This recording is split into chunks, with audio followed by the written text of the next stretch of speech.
नमस्कार, स्वागत है आप सभी का। मैं हूं आपके साथ हेमंत कुमार। और पूरी दुनिया के सामने सबसे बड़ा सवाल यही है कि जहां एक तरफ अमेरिका ईरान बातचीत कर रहे हैं, सीज़ फायर की स्थितियां हैं, युद्ध रुका हुआ है, तो क्या इसका स्थायी समाधान निकल गया है? आज की खबर ऐसी है जिसे सुन करके आप चौंक जाएंगे, क्योंकि अमेरिका ने ईरान के मिसाइल ड्रोन ठिकानों पर बड़ा हमला किया है और ईरान ने भी इस पर जवाबी कार्रवाई की है। अब ईरान ने इस पर बयान भी दिया, कहा कि सीज़ फायर तोड़ करके अमेरिका पछताएगा। लेकिन इस आखिरकार ये हमला क्यों हुआ, इसके पीछे की वजह क्या है, ये सबसे बड़ा सवाल इस वक्त खड़ा हुआ है। क्योंकि अमेरिका की तरफ से ईरान पर करीब 1 घंटे तक हमले किए गए हैं। अमेरिकी सेना की तरफ से मिसाइल ड्रोन ठिकाने और तटीय रडार साइट्स को भी निशाना बनाया गया है। तो यह सवाल आपके मन में आ सकता है कि एक तरफ तो शांति की बातचीत हो रही है, 60 दिन के समझौते को लेकर के बातचीत का प्लान है, और दूसरी तरफ इस तरीके से अमेरिका ने आखिर हमला क्यों कर दिया और ईरान का इस पर क्या रिएक्शन आया है, वो इस वीडियो में हम डिस्कस करने वाले हैं। दरअसल राष्ट्रपति डोनाल्ड ट्रंप की तरफ से ये कहा गया कि ईरान ने सीज़ फायर तोड़ा, इसीलिए जवाबी कार्रवाई की गई। ईरान कह रहा है कि अमेरिका ने सीज फायर की शर्तों का उल्लंघन करके अच्छा नहीं किया है।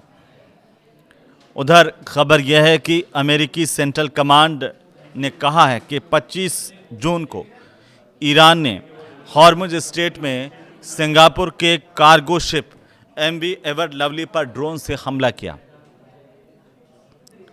ईरान की तरफ से ये हमला किया गया, ऐसा अमेरिका की सेंट्रल कमांड ने बताया है। दूसरी तरफ ईरान है कि ईरान की जो सरकारी न्यूज़ एजेंसी है IRNA, उसके मुताबिक जो रिवोल्यूशनरी गार्ड्स हैं, उनकी नौसेना ने ये दावा किया है कि उसने जवाब में क्षेत्र में मौजूद अमेरिकी सैन्य ठिकानों को निशाना बनाया, यानी कि पहले हमला अमेरिका ने किया।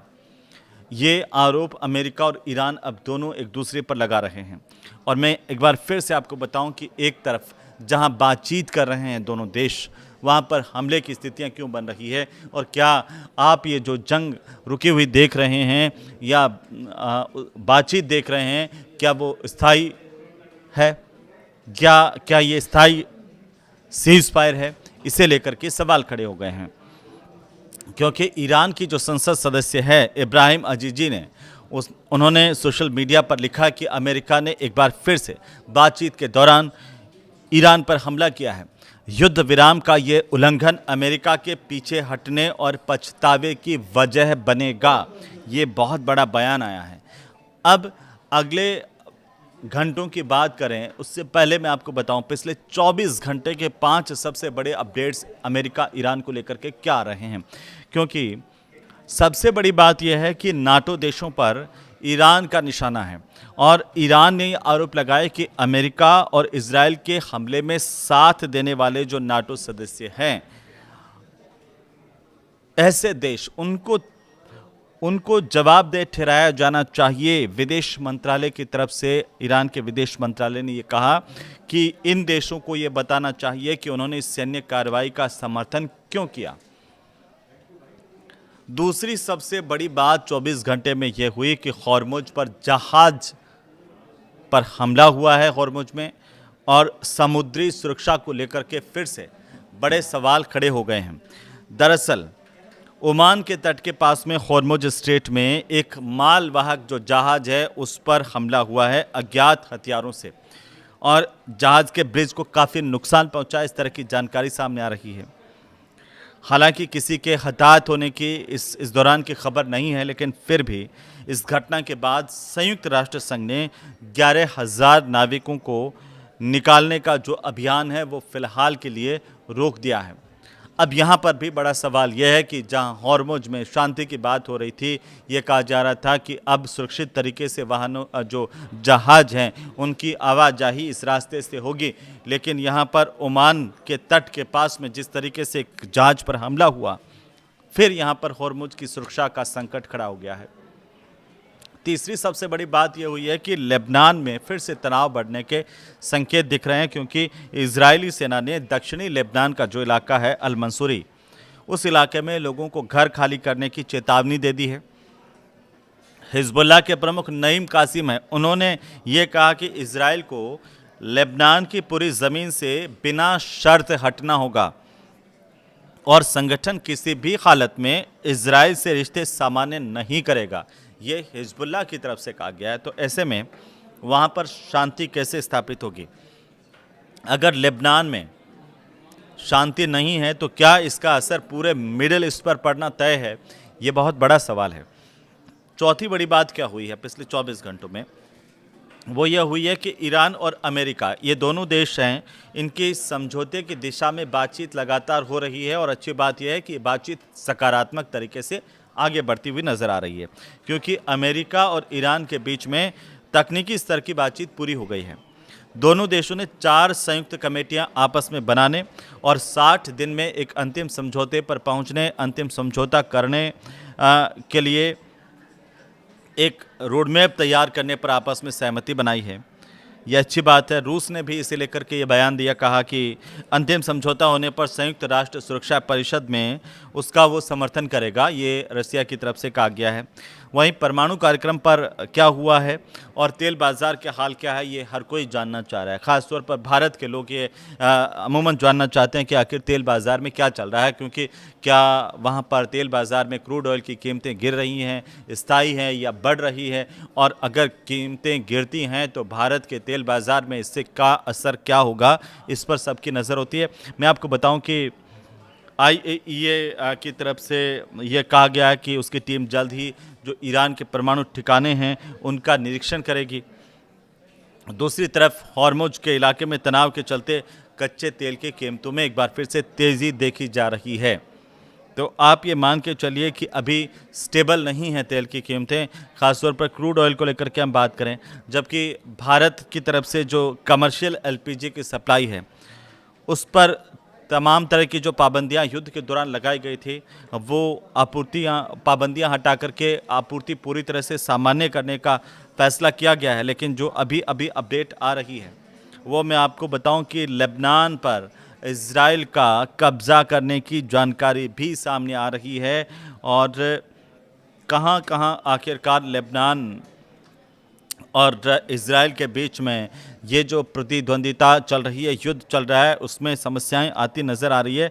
तो एक बड़ा हिस्सा है जहां पर इजराइल ने कब्ज़ा किया है और युद्ध यहां पर थमता हुआ नज़र नहीं आ रहा है। लेबनान और इजराइल के मामले को लेकर के अभी और इंतज़ार करना होगा। लेकिन फ़िलहाल हम आपको बता दें कि हॉर्मुज पर जिस तरीके से नियंत्रण दिखाने की कोशिश में दोनों जुटे हुए हैं, अमेरिका और ईरान, और यही वजह है कि हॉर्मुज पर अब लगातार अभी भी जो सुरक्षा है जहाज़ों की, उसको लेकर के संकट के बादल मंडरा रहे हैं। मैं आपको बताऊं कि जो एक्सपर्ट हैं उनका ये मानना है कि ईरान अमेरिका दोनों ये आपस में दिखाना चाहते हैं कि हॉर्मुज स्ट्रेट पर नियंत्रण रखने और वहाँ पर गतिविधियों को प्रभावित करने की जो क्षमता है वो उनके हाथ में है। अमेरिका भी यही दिखाना चाहता है पूरी दुनिया को, ईरान भी यही दिखाना चाहते हैं, और हर कोई ये जताने की कोशिश में है कि हॉर्मुज के दादा हम हैं, और यहाँ से जो गुजरेगा वो हमसे परमिशन लेके गुजरेगा। ये अमेरिका भी कह रहा है, ईरान भी कह रहा है।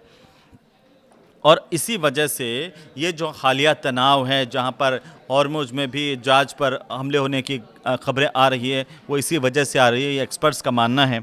और ये भी बता रहा कि ईरान और अमेरिका के बीच में जो MOU है वो बेहद नाजुक स्थिति में है अभी भी, और किसी भी समय आप टूट सकता है। इस तरह की आशंकाएं एक्सपर्ट्स की तरफ से जताई जा रही हैं। अंतर्राष्ट्रीय मीडिया में जिस तरह की खबरें चल रही हैं, आपको बताएं कि दोनों देशों के हित में यही है कि हालात युद्ध में नहीं बदलें, इसको लेकर के दोनों देश काम करें। जो विशेषज्ञ हैं वो ये चाहते हैं, उनकी राय भी यही है। हालांकि बातचीत के साथ साथ अगले 60 दिनों पर सबकी नज़र है कि इस तरह के तनावपूर्ण घटनाक्रम बार बार देखने को मिल सकते हैं बातचीत के दौरान, लेकिन बातचीत नहीं रुके, बातचीत टूटे नहीं, ये बहुत महत्वपूर्ण बात होगी। अगर ऐसा नहीं हुआ तो हो सकता है कि अंतिम स्तर तक बातचीत पहुंचे और मिडिल ईस्ट में शांति पूरी तरह से बहाल हो जाए। लेकिन अभी जो जानकारी आज आई उसके मुताबिक लेबनान और इजराइल के समझौते के विरोध में बेरूत में भी रैली हुई है। जो लेबनान की राजधानी है बेरूत, वहाँ पर हिजबुल्लाह समर्थक जो है वो इजराइल और लेबनान समझौते के विरोध में सड़कों पर प्रदर्शन करते हुए देखे गए हैं। हिजबुल्लाह के जो समर्थक हैं उन्होंने सड़क जाम करने की कोशिश भी की है और कई जगह पर आग लगा कर के टायरों में प्रदर्शन किया है। और सड़क जाम भी हुई है, लोगों को आवाजाही में परेशानी भी हुई है। लेकिन अमेरिका इस पूरे हमले को लेकर के क्या कह रहा है कि आखिर किसने सीज़फायर इस वक्त तोड़ा है, जब दोनों देशों के बीच में 60 दिन की बातचीत चल रही है।